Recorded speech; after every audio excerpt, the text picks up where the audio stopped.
heroes before.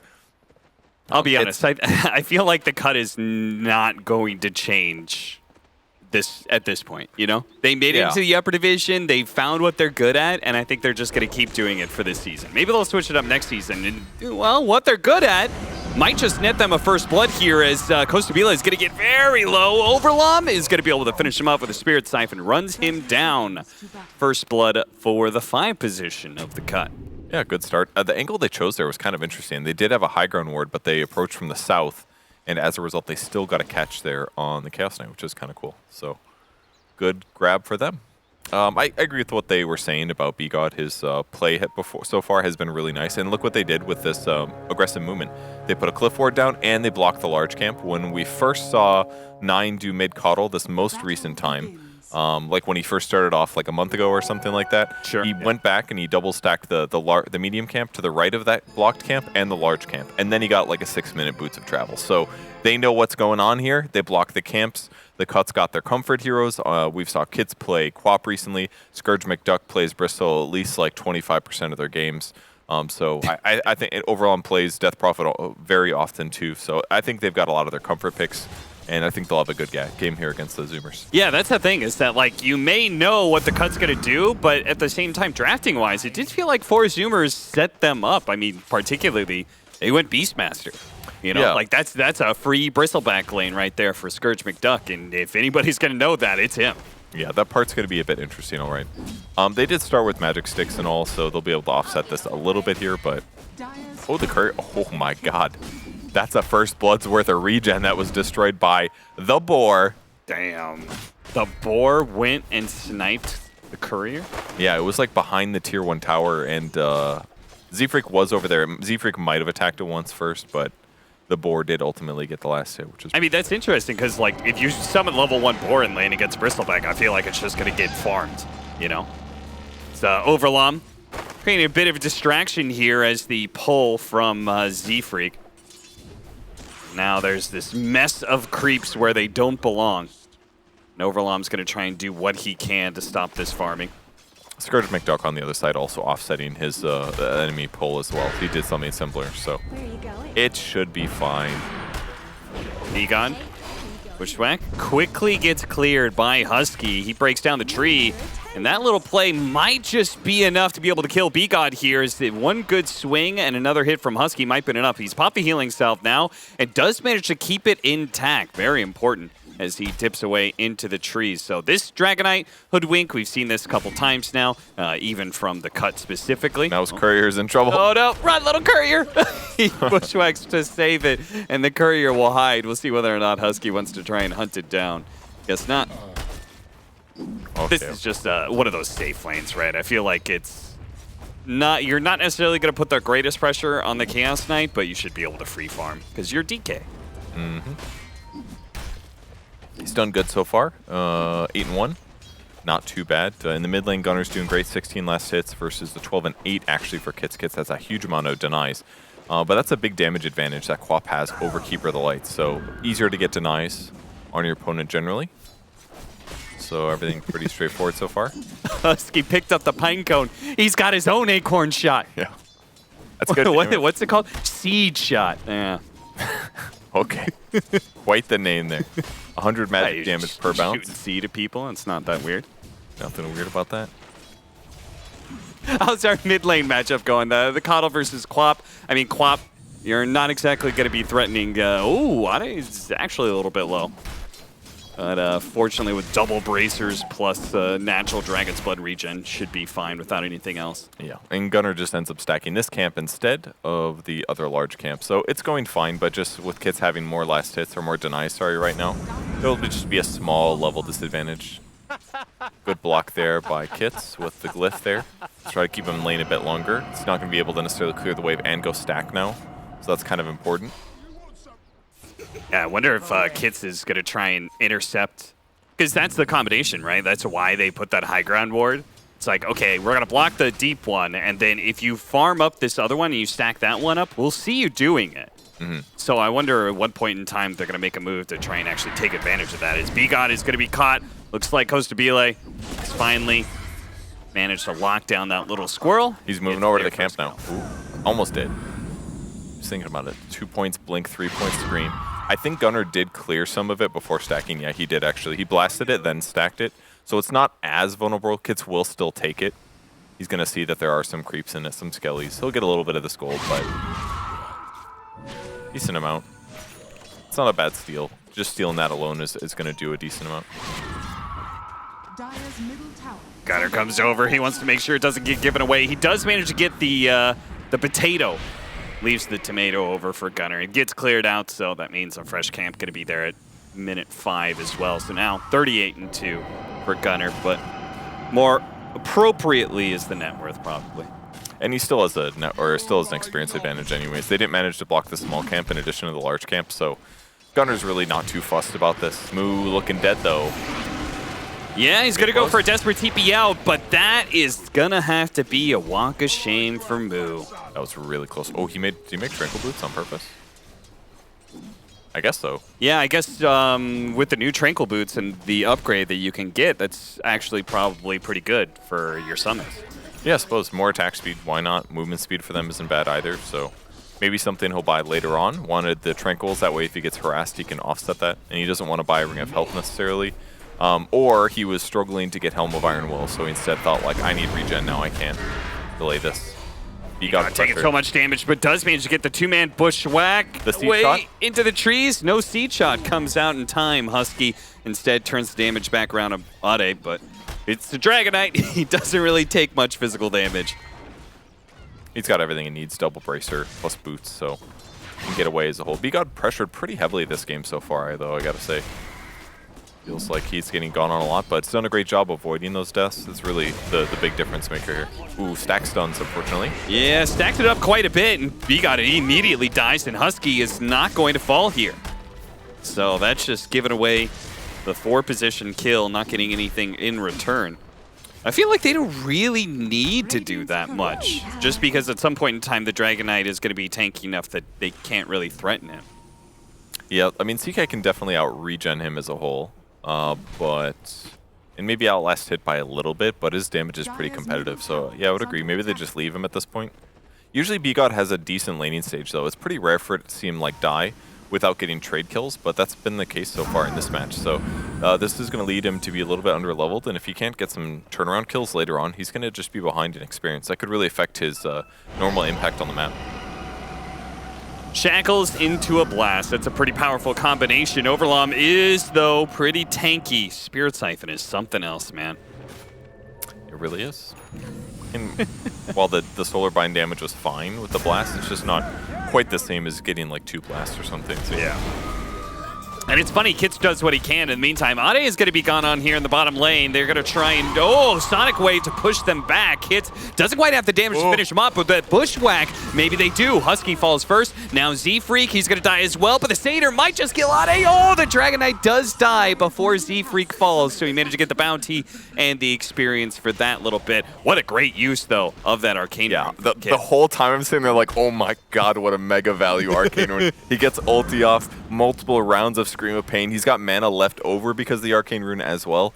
And he had double Null Talisman. Oh, so much value. And as a result, he's kind of able to keep pace with the Keeper of the Light. He was almost a full level behind Gunnar just because you can farm so quickly and efficiently that it's just not fair. You can't possibly keep up. Those hero kills do a lot for him. Yeah, Gunnar's about 25 last hits ahead of him. Mostly neutrals, but yeah, makes a huge, huge difference here.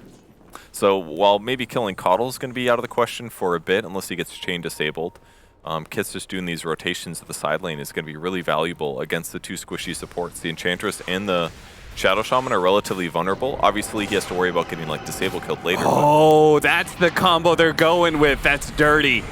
It's been a while since I saw Boots of Travel with the Beastmaster combination. Because normally you do that with Tinker, but here they're going to be doing it with the Keeper of the Light. That is going to be nasty. It's cool. And this is like Zoomers revealing what they're doing. Their draft looks normal. It looks like, hey, we've messed around too long. We're pulling it back a little. No, they still had something in mind here. Yeah. And it's working pretty cool. You know, it's funny. I thought they would have been pretty down emotion-wise after their loss to Wildcard.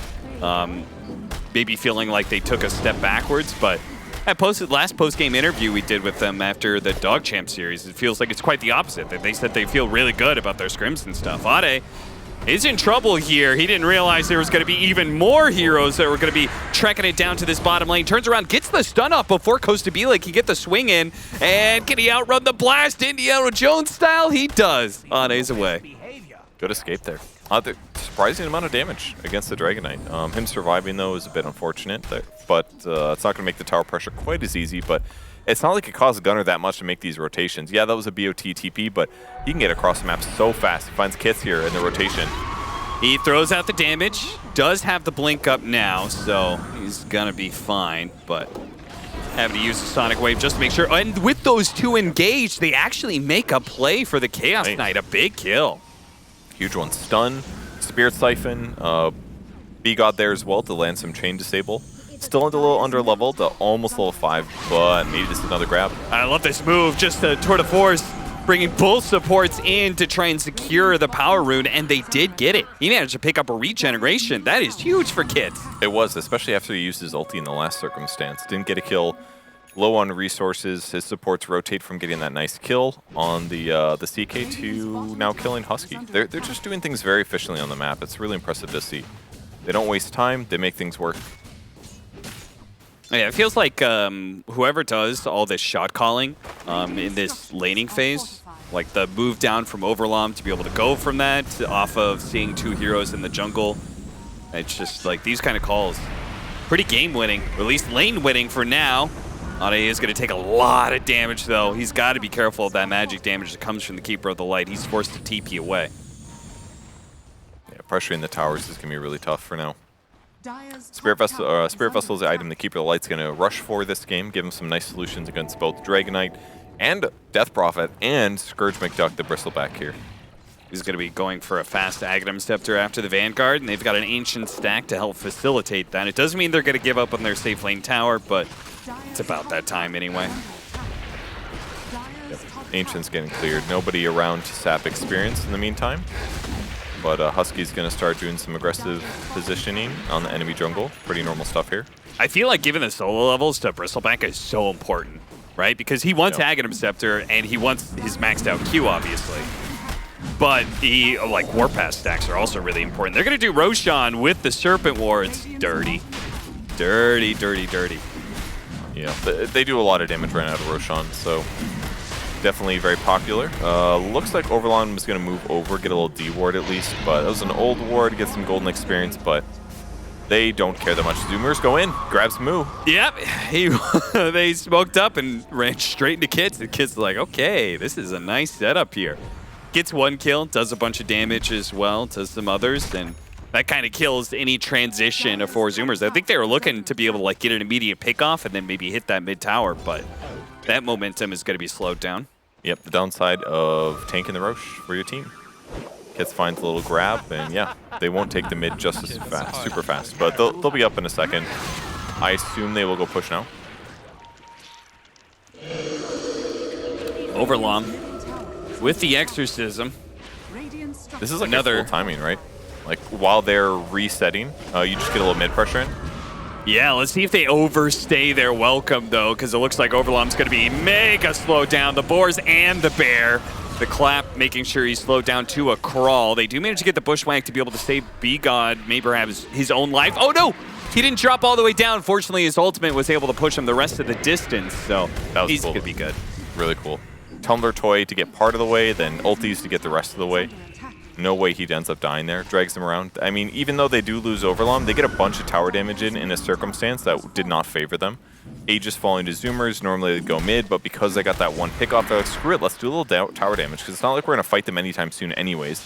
They've got Aegis, right? So committing the ultimate from Death Prophet wasn't really realistic in other places. I think that's a fine move in that context. Yeah, wasn't it Sammy Boy who was using that 5-position Death Prophet to basically just kind of suicide into towers constantly? Yeah, he did it on the top Dire Tier 2 a bunch of times in one of the games that he played. He's really gotten a good feel for that hero, in my opinion. So definitely is, if you're not going to fight, that's a good thing to pressure on with your cooldowns. So the Cut getting aggressive now once again. They're getting close on hitting that big timing. That Aghanim Scepter is such a massive upgrade for the Bristleback. jumping actually immediately onto Z-Freak. Not really scared that much. He has the Sanj, but there's so many disables here. He's just going to be overwhelmed. Kids did not expect that much as the whole house of 4 Zoomers is here, and they're going to be pulling back Scourge, who is racking up some serious quill damage. Goes to Bile. He's going to be in trouble here. What? Oh, what? I thought the blast was going to come out for sure, but it looks like enough armlet toggling keeps the Aegis alive. If he didn't have Aegis, he definitely runs, no doubt about it. Yeah. And so he stayed, but he actually kills him first. I couldn't believe he got to get some lifesteal from Chaos Strike and the blast from Caudle. Keeps him alive. Wow. And that's a huge moment there for Zoomers. That poke was not so good. It was, I mean, it was a cool attempt to jump in on the Shaman. They're thinking like, oh, we'll dive him. This will be fine. But same moment Costa Bile goes in. That was kind of a cool little combo play. So they both reveal themselves at the same time, get great disable on Quap, and then just run down the other two. And then he's like, oh, I'll just keep hitting Scourge in the back. Didn't repurpose his hero. He did remove the break there with his ultimate to get some lifesteal off. That was kind of cool, I guess, but fights through it. Yeah, Z-Freak really happy about that one. Just 1 point Hex, 4 points in Shackles with the ulti drop on the Quap. I can't believe they fought that. No Exorcism, and they're closing in on Aghanim Scepter, and they're fighting into an Aegis. It seems curious, because you're just a minute or two from being able to hit your really big timing. But I'm surprised that they were so eager to fight already. Yeah, it definitely was a little weird, but I don't know. I think they just thought it was going to be a simple little, like, jump on the Shaman, hit him with the goo from Bristleback, and get a kill kind of a thing, but it didn't happen. Ag should be flying out now. Yep. Here it comes for Scourge. We'll see if this affects their timing. After losing that last fight, maybe they're a little bit less comfortable, but this is going to be one decent way to catch Caudle, at least. You don't necessarily have to put a lot of effort into it, but you just goo him up a little bit, your team hopefully can clean up some kills. Man, they are going to lose this tier 2 top lane. 16 minutes. That is very early. That's going to be a lot of map control going the way of 4 Zoomers, unless the Cut can manage to win a huge team fight. They're closing in from behind. They're going to be able to catch some heroes here. Leading off the Blink Dagger stun. They also have the Chaos Knight taking a lot of damage. Overlum gets blown up very quickly. Now the Sonic Wave, and it looks like the Chaos Knight might be losing his first life, but so is Scourge McDuck. He just cannot stay alive in these engagements. There is too much damage coming from this Keeper of the Light, and 4 Zoomers are now positioned to be able to go. Nice pushback.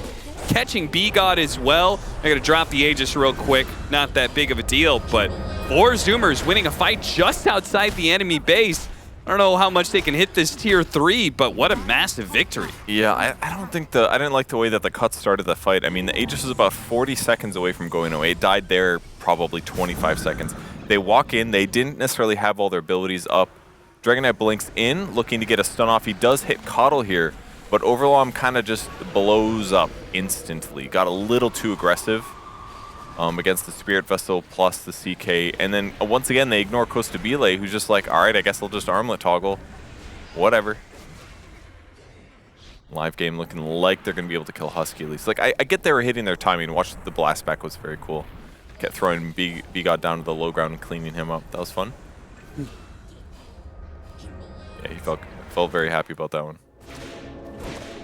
Oh, almost catching Z-Freak as well. They just killed Kusky, and they were looking to be able to catch the other support there. Yeah, just the Cut seemingly just kind of rushing things a bit. Like they hit their Bristol timing, right? But it's like, but is that worth exploiting when you could wait a minute maybe? I mean, maybe they're worried about their opponents going high ground. Zoomers are going to go high ground. They're going to drop Serpent Wards down, and they're thinking like maybe we just lose our building too fast, and then it's hard to fight. So maybe that's why they decided to force it, but... Well, now they're going to have to deal with a BKB Chaos Knight. So that's already a pretty big threat. And Blink Dagger with the Helmet Dom for the Beastmaster. So they've got their source of initiation.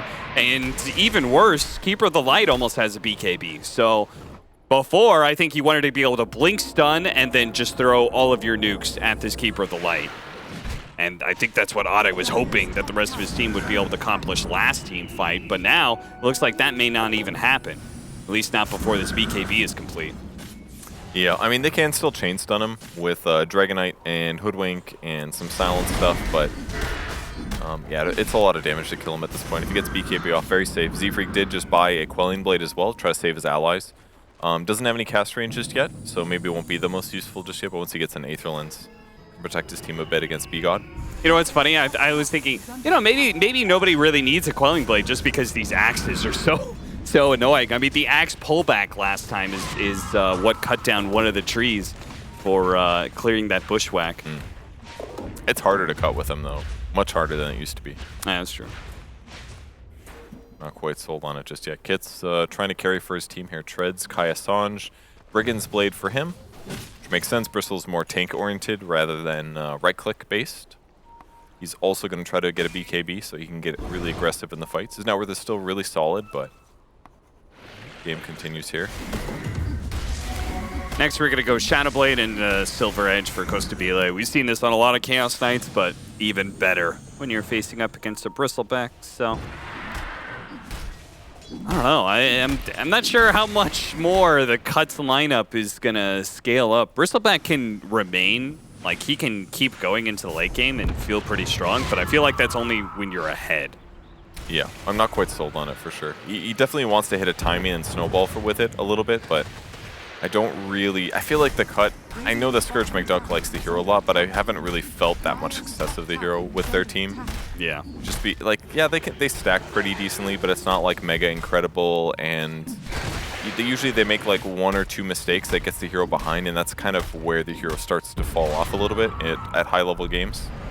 Like you make 1 or 2 mistakes, the hero doesn't feel as good as other carries, and it's harder to continue from that point. Double smoke here. One boar broke. Slip on past each other, but they keep running down, and Scourge McDuck is still down here. They know it too. They're going to be able to spot him. He's in big trouble. He is definitely dead. The best he can hope for is being able to get a quill kill onto somebody, but with the shackles, makes it super easy to get in front of the Bristleback. Yeah. Supposed to be like really safe 2-pop, and BKB did not want to worry about getting chain or respawn stunned. I predict with utter certainty that the enemy Really team nicely has done got so this far in the by the bag. Zoomer. 6k gold advantage. They've got great control over shrines. They're just basically getting a little pick off before Roche. They were successful. Obviously, the Cut was also looking to do something similar. They didn't quite find the enemy squad. And while Scourge was retreating, probably needed to get out a bit faster, unfortunately. Yeah, I wonder what the thought process was there of making a smoke play away from their carry. Because he doesn't have boots of travel. It's their strongest hero. And I'm not sure if 4 Zoomers really, if you're ever really going to catch them alone too much. Maybe they're expecting to get like Enchantress by himself or something like that. Yeah. Even 1 kill could make a difference. But now it's not looking the best. Husky actually going a little bit DPS. Has got Dragonlance, fluffy hat, so probably the full Hurricane Pike to use this game. Yeah, and if you watch that Western European game earlier, Team Secret, was it game 2 against Nigma? You know, if an Enchantress starts building it to some damage, you're going to have some real issues late game. Because when the 5 position is able to start outputting some serious DPS, you're going to have serious problems. Yeah, have you seen any of those? I watched a video where they used Fey Grenade, actually. Yeah, I did see that. They do have it, actually. They do have the Fey Grenade. Oh, really? Yes. So you give them the Fey Grenade, you force them away, and then you run away a bit, and then right before it runs out, you go launch the torpedoes, the cruise missiles, which do a huge amount of damage. Once again, they take Roche. Really utilizing, I mean, their draft really did what they wanted to do. Really easy Roshing with Shadow Shaman ulti. And then they had this nice combo with Coddle. Everything, the craziness has died down a bit in this draft, feels like, where it's actually just a really solid draft. They're executing it well, and the Cut's mega on the back foot. Yeah, and at this point, they're pretty much left with waiting for 4 Zoomers to either push into the high ground or the Cut being able to find some really, really good initiation into the back line. And the biggest hero they can catch would probably be that Keeper of the Light. When it comes to ease of execution to be able to kill him, compared to the damage that he outputs in team fights, I think that's clearly your best target, but big tanky boys are in the way, and Overlom, his smoke breaks. Costabile launches a stun after him. Doesn't feel comfortable charging too far out of position enough. Oh no, missed out on the Dragon Tail opportunity. Gunner gets off the BKB first, and now he's just gonna be left behind. I don't think the Cut can really fight. Okay, the roar goes down. Onto the Bristle. They're going to pull him into the Chaos Knight. The Chaos Knight Illusion's doing so much damage to Scourge McDuck. He will manage to pick up the 1 kill on a Z-Freak, but it looks like he may be run down. Is Henry Blink? Any damage? Any axes? Anything? Oh, looks like he barely slips away. Kit's actually running interference, and by that, getting run over. That was a rough one. Yeah, some rare mistakes by Kits. Usually he doesn't make more than 2 maybe per game, but this match he's been a little bit focused on here. Ade looking very dead. Husky adding some huge damage in the last moment. Still 5 position with the Brigand's Blade. Maybe we're just jinxing the cut too much, you know? We've been hyping him up all season. Yeah. 4 Zoomers, wildcard, how are they going to do? And well, for wildcard, and at least game 1, 4 Zoomers, they have fallen a bit flat. Just not looking like the same team we saw against some of the weaker competition.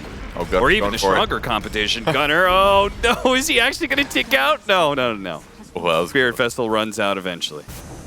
He wanted to cast 1 spell on him, but they get the full racks. No, I think we have been hyping them up a lot, and for good reason, but I think it's like that mid part, or I mean, it's towards the end of the season, where they're semi-figured out by experienced players. They know what their best heroes are. They can develop some kind of strat here. Here's the attempt. This is a turn radius, or turn speed here, making a difference in Dota. If you want to do that perfectly, you have to blink, not pass the coddle, then you don't have to turn, maybe gets a stun off, but... I even think that that you probably want to stay melee form. Just because the travel time of the stun, if it's just sheerly about who clicks their button first, you know, like I feel like every little bit might help. It looked a little blind though, so you didn't know exactly where he was, in which case Dragon form probably better there, but you're right. The extra distance or speed can be really good. Supposed to be like casually. 1 shot to the tower, now has a Silver Edge, which honestly the Bristleback didn't really seem like much of a problem before. Yeah. Now even more countered. Does have a BKB. Only part that felt good was the BKB. BKBs and runs away, but doesn't have much armor. I think that's what's hurting him the most. He's got Vanguard. He's got a Soul Ring. That's it. A little bit of passive agi. 13 armor at this point. Yeah, sure, he's going to reduce 40% of his back damage, but CK is going to be able to eat through that with his items, even without the Silver Edge. So, but they haven't really gotten to the point where like his ags felt good. That one fight when they finished it, they got crushed. Now, since then, there aren't that many opportunities for him to like disable people endlessly. B-God, he's going to be the one receiving the stun. The Hawk actually runs in and does manage to stun, and that's enough for them to be able to get the vision, pull back B-God to his doom. 4 Zoomers just slowly but surely corralling bits and pieces of the map. The top lane's being pushed in by some illusions. They're now going to make sure the triangle gets cleared out, and they do see an opportunity. Grab Scourge McDuck, pull him back in. Oh my God. Silver Edge broken and just dead. Double damage. Chaos Knight making short work of the cut as he is about to 2-shot multiple heroes. Scourge McDuck coming back. Maybe he wants some more. He pops his BKB, starts going for the backline, but this Costa Belay Chaos Knight is completely undeterred. No matter your buybacks, he's looking for more victims here as Gunner is going to be able to outpace. Kids actually managed to blink and TP away just on a sliver of HP there. Overlaw having trouble with just the illusions, almost dies. Barely keeps himself alive with, oh no, the wards and the creep that was chasing him. Looks like they both got him. Man, I really thought that buyback was just like, all right, the game's over. Scourge McDuck's going to die here. Oh, he gets found. He gets found. He was hiding in the trees. Now he's been blasted. He says, oh no, but he can't get out. Gunner has trapped him even worse. Oh dear, oh dear, oh dear. What a game 1 from 4 Zoomers. They're certainly having some fun with this. Costa Belay's damage in that fight was insane. He did 10,000 damage. You know what was hard counter in that fight? Was like halfway through, he was like, all right, let's get that triple kill. And then there was a boar that was slowed by the goo on Bristle, and he didn't see it, so he was like getting body blocked by it like 4 times in a row. That was the only reason he did not get a rampage, I'm sure. Quick jump onto the Beastmaster, see if they can get this kill. They do manage to stop the boot to travel in. The problem is Moo's tanky enough. He doesn't actually die, and now with the Chaos Knight here, B-God does manage to land the hit thanks to the ult and then the tick of the Shadow Strike. They do manage to get that kill. Look at his body blocking from Moo, though. He's like, okay, you killed me, but I still have a unit I can control. And agreed, Husky. This is looking like a match that is just not fair. This matchup, the cut, getting absolutely whumped on in this game 1 by 4 Zoomers. And I mean, if they don't call the GG now, Yeah. I don't know when they're gonna call it. And yeah, sure enough, B-God taps out. Wow. Just really one-sided when it got down to it at the end. But for Zoomers, they laned really effectively. B-God got shut down. Didn't get to see him rotate early to help make the map easier. We saw some uncharacteristic mistakes from Kits, the mid player for the cut.